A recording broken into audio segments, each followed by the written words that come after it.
अस्सलामु अलैकुम। और दोस्तों कैसे हो? उम्मीद है कि आप लोग बखैर व आफ़ियत होंगे। आज की ये वीडियो उस पाक ज़ात के हुकूक और एहसान के सिलसिले में बनाई जा रही है। जो ना होते तो ये शजर व हजर ना होते, जो ना होते तो ये शम्स व कमर ना होते, जो ना होते तो ये सितारे, ये सैयारे, ये दुनिया की रंगीनियाँ कुछ भी ना होती। मेरी मुराद ताजदार बतहा सय्यदुल अव्वलीन वल आखिरीन आमिना के लाल मुहम्मद रसूलुल्लाह सल्लल्लाहु अलैहि वसल्लम है। दोस्तों, आप सल्लल्लाहु अलैहि वसल्लम के हुकूक और एहसानात पूरी इंसानियत पर इतने हैं कि उसका अंदाज़ा सिर्फ इस बात से लगाया जा सकता है कि अगर पूरी दुनिया के समुंदरों, नदियों और तालाबों के पानी की स्याही बना दी जाए और पूरी दुनिया के दरख्तों को काट कर कलम बना दिया जाए और फिर आप सल्लल्लाहु अलैहि वसल्लम के हुकूक और एहसानात को लिखना शुरू कर दिया जाए, तो एक दिन वो आएगा कि तमाम स्याही ख़त्म हो जाएंगी और तमाम कलमें ख़त्म हो जाएंगी, लेकिन आप सल्लल्लाहु अलैहि वसल्लम के एहसानात, आप सल्लल्लाहु अलैहि वसल्लम के हुकूक जो इंसानियत पर है वो कभी ख़त्म नहीं होंगे। दोस्तों, आप सल्लल्लाहु अलैहि वसल्लम के एहसानात और हुकूक तो बहुत हैं, लेकिन बुनियादी तौर पर 3 हुकूक आप सल्लल्लाहु अलैहि वसल्लम के ऐसे हैं कि जिनका अदा करना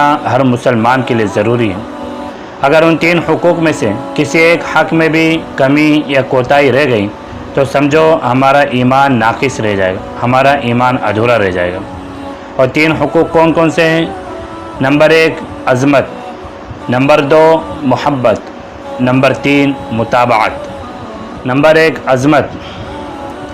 अज़मत यह है कि आप सल्लल्लाहु अलैहि वसल्लम को इतना बड़ा माना जाए कि कायनात में कोई भी हस्ती आप सल्लल्लाहु अलैहि वसल्लम की जितनी नहीं है। इसका अंदाज़ा इस किस्से से लगाया जा सकता है कि जब आदम अलैहिस्सलाम को अल्लाह तबारक तआला ने अपने हाथों से बनाया तो एक दिन आदम अलैहिस्सलाम जन्नत में टहल रहे थे कि अचानक उनकी निगाह अर्श पर लिखे हुए कलमे ला इलाहा इल्लल्लाह मुहम्मदुर रसूलुल्लाह पर पड़ती है। तो आदम अलैहिस्सलाम चौंक जाते हैं कि मोहम्मद कौन है जिसका नाम अल्लाह तबारक तआला ने अपने नाम के साथ मिलाया। जाकर अल्लाह तबारक तआला से अर्ज़ करते कि अल्लाह, ये मोहम्मद कौन है जिसके नाम को आपने अपने नाम के साथ मिलाया? तो अल्लाह तबारक तआला फरमाते हैं कि आदम, ये वो हस्ती हैं कि ये ना होते तो ये शजर व हजर ना होते, ये ना होते तो ये शम्स व कमर ना होते, ये ना होते तो पूरी कायनात ना होती, और ये ना होते तो शायद तुम भी ना होते। दूसरी चीज़ मोहब्बत है। अगर आप सल्लल्लाहु अलैहि वसल्लम से मोहब्बत नहीं होगी तो हमें ईमान नसीब नहीं होगा। आप सल्लल्लाहु अलैहि वसल्लम का हम पर यह हक़ है कि हम आप सल्लल्लाहु अलैहि वसल्लम से मोहब्बत करें, और मोहब्बत का ख़ुलासा ये है कि जिससे मोहब्बत हो सिर्फ वही चीज़ महबूब नहीं होती, बल्कि महबूब की हर एक अदा महबूब बन जाती है।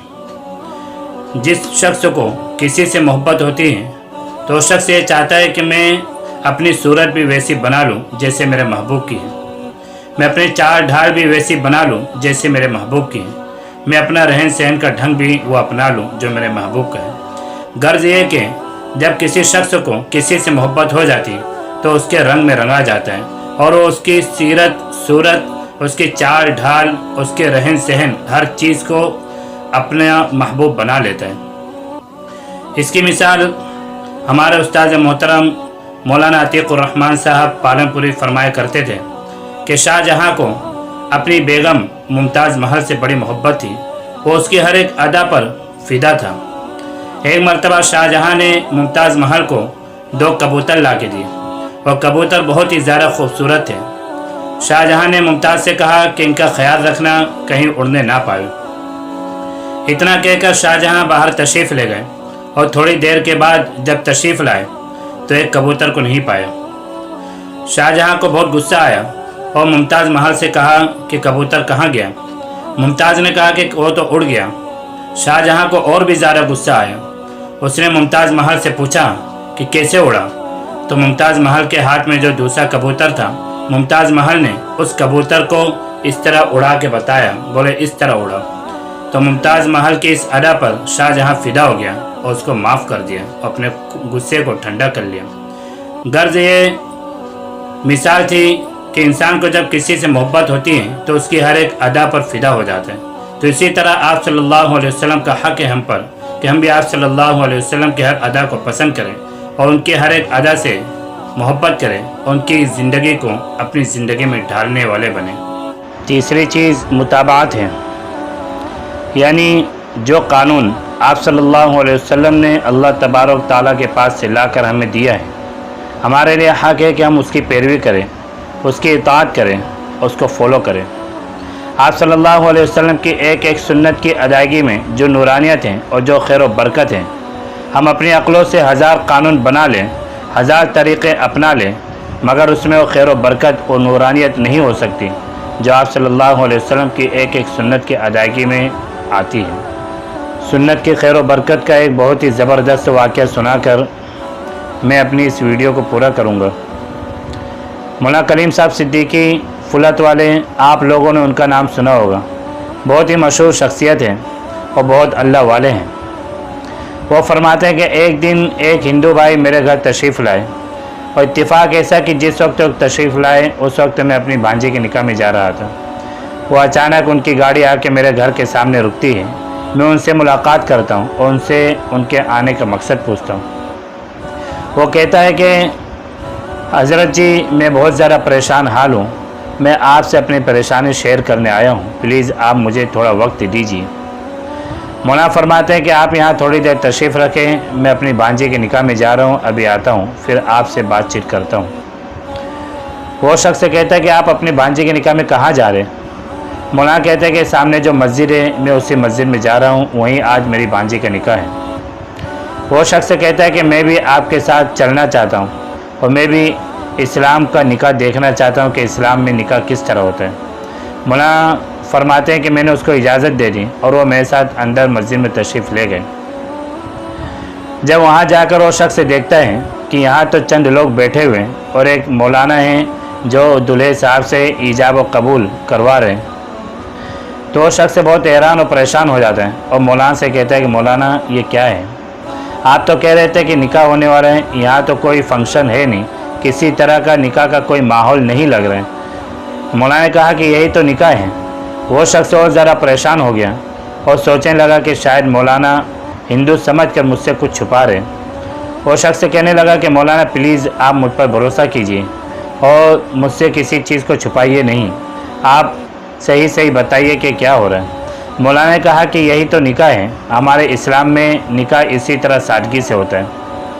وہ شخص جب اس بات کو سنا تو ایک دم تعجب میں پڑ گیا اور حیران ہو گیا اور کہنے لگا کہ مولانا میری دو بیٹیاں ہیں اور میرے 3 سے 4 بڑے بڑے کارخانے ہیں، اگر میں ان تمام کارخانوں کو بیچ دوں تب بھی میں اپنی بیٹیوں کا نکاح نہیں کر سکتا، مجھے اپنی بیٹیوں کا نکاح کرنے کے لیے قرض لینا پڑے گا۔ وہ شخص اتنا پریشان اور اتنا حیران ہوا کہ اپنا گھر گیا اور کچھ ہی دنوں کے بعد جب وہاں سے ریٹرن آیا تو دیکھتے ہیں کہ وہ پورا کا پورا گھرانہ مولانا کلیم صاحب صدیقی کے ہاتھ پر مسلمان ہو جاتا ہے۔ اور کس بات پر مسلمان ہوا؟ وہ صرف اس بات پر کہ آپ صلی اللہ علیہ وسلم کی جو ایک سنت ہے کہ نکاح ایک دم سادگی سے ہونا چاہیے، تو نکاح کے ایک سنت کو دیکھ کر وہ پورا کا پورا گھرانہ مسلمان ہو گیا۔ اسی طرح ہم اگر آپ صلی اللہ علیہ وسلم کے ایک ایک سنت کو اپنی زندگی میں اپنا لیں، ایک ایک طریقے کو اپنی زندگی میں ڈھال لیں، تو آج کیا جو مسلمان پریشان حال ہے اس کی پریشانیاں ختم ہو جائیں۔ اور آج کے جو ہندو بھائی اسلام اور مسلمانوں سے نفرت کرتے ہیں، ان کے اسلام اور مسلمانوں سے جو دوریاں ہیں وہ تمام دوریاں ختم ہو جائیں اور مسلمانوں سے محبت کرنے لگیں اور اسلام کو اپنانے لگیں۔ آج کی اس ویڈیو کو بس یہیں ختم کرتا ہوں۔ آپ لوگوں سے گزارش ہے کہ اگر یہ ویڈیو اچھی لگے تو لائک کریں، دوستوں کے ساتھ شیئر کریں اور ہمارے چینل کو سبسکرائب کریں۔ ملتے ہیں اگلی ویڈیو میں، تب تک کے لیے خدا حافظ، جے ہند، السلام علیکم ورحمۃ اللہ وبرکاتہ۔